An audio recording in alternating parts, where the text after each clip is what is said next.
Kevin Fleming, MUX Project 6 User Interface Critique. I'm going to be reviewing IMDB for iOS. Start out with how well is the screen layout designed. As you can see, it's really well designed because it follows the HIG guidelines, and it's all about the content from top to bottom. Content is what's set forward in the center.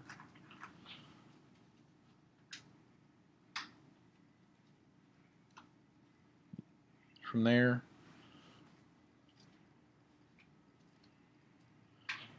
it uses very simplified colors. There's no craziness there. It follows the HIG guidelines with that. How easy or intuitive is it to control? Can you find the data quickly and easily? It's pretty easy as far as things go. You can find the movies that are in theaters, the movies coming soon. You can find actors that are pretty popular at the time. You can find TV that's really popular, celebrities. That's what most of the users are going to be looking for. When you select a movie, you can look through trivia, storyline. They've done some changes recently. It shows the actors on the side, which is really nice. This allows, people who are looking through to actually see images, which is really helpful.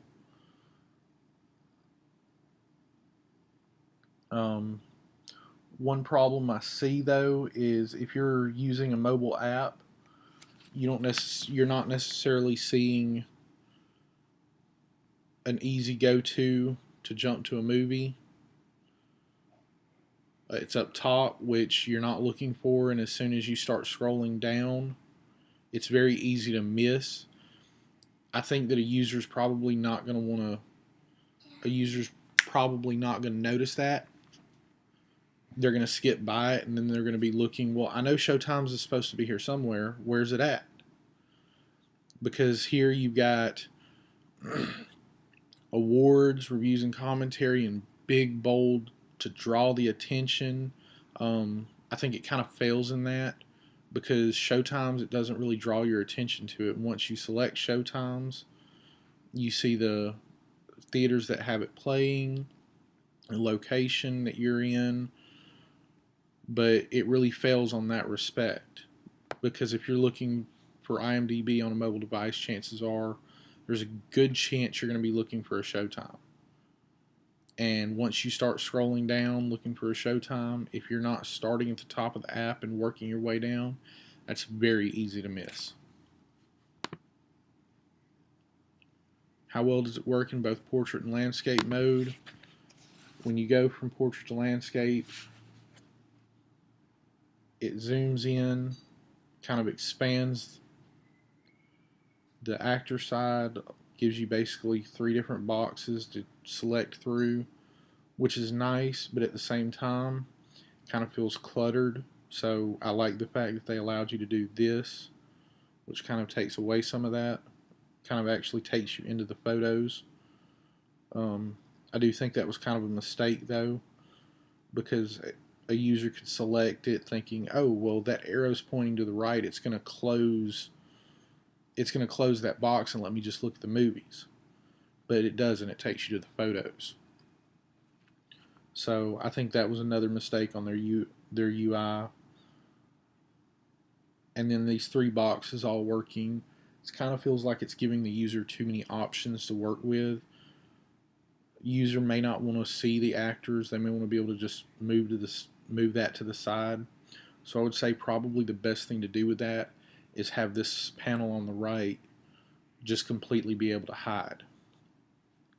You still have your menu and such, whether you're in a movie or not. You can able to go through and select movie showtimes, best and worst, trending, movies and TV. How effectively does it use multimedia or other capabilities on the device? It doesn't really take in pictures. There's no need for that. It does, however, have movies, trailers that you can play. You can watch them. Gives you the option. You can view pictures. It uses GPS in order to find showtimes and locations, which is really good. So you don't have to enter your zip code and things of that nature. So that helps out a lot.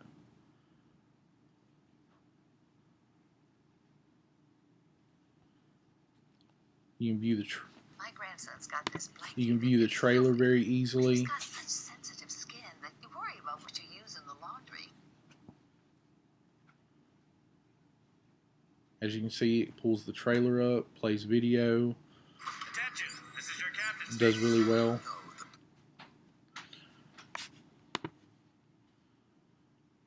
Does it follow platform standards? Yes and no. In some ways it doesn't. I believe that, it does follow because the content's at the center. There's, you're not using frames to do so. You've got, everything separated through its own little boxes, but it all feels like it's one page. You don't feel like you're having to go through page to page. Content is really at the center, which is what Apple tries to focus on. In some ways, I feel it doesn't because, as I said earlier, when you're trying to select showtimes, it doesn't bring showtimes to the center of the screen. And I feel that is not bringing content to the user in some ways because the user is going to want showtimes a lot of times. They're going to want to know when it's playing. They're not necessarily going to want to know what awards it's won right away or what reviews and commentary it's won. I feel that's kind of a failure on that part. How could it be improved? As I said earlier, when you're in portrait mode, the actors on the side seem to work really well. It makes it feel easy to work with. You can view the actors, go from there.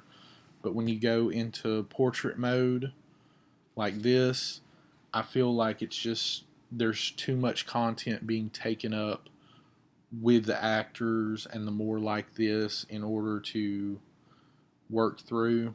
I feel like you're crowding the user. They're going to want to be able to take that away. So giving the user the option to minimize that side of the screen would be a big improvement to this UI. Also, showtimes. Making showtimes where you can, not putting it up in that top little bar that's almost unnoticeable unless you know what you're looking for, but rather put it down here by the Metascore or on top of the synopsis, something that people are going to draw their eyes to, because up here in the top you're not doing anything to draw the eyes to the showtimes. People are going to miss it. They're going to be, well, I can't find the showtimes. This app's useless. They're going to delete it from their phone, and they're never going to give it a second look, because users generally check make a decision on an app within the first 2 minutes of using it, whether they like it or not. And not treating showtimes with either a splash of color. I know white is the main color here in order to, draw people's attention, but white's pretty much the color for all text in this app. There's nothing there to say, hey, look at me. If you'll notice, Metascore has a color that stands out. It works with the app and it draws the eye to that Metascore, rather than, just simply doing white Metascore of 7.4. It's got that green background. It draws the eye to it compared with the other dark colors of the app. Something like that would be done with showtimes as well, because that would draw the user to that and let them know, hey, you can go here to find a movie.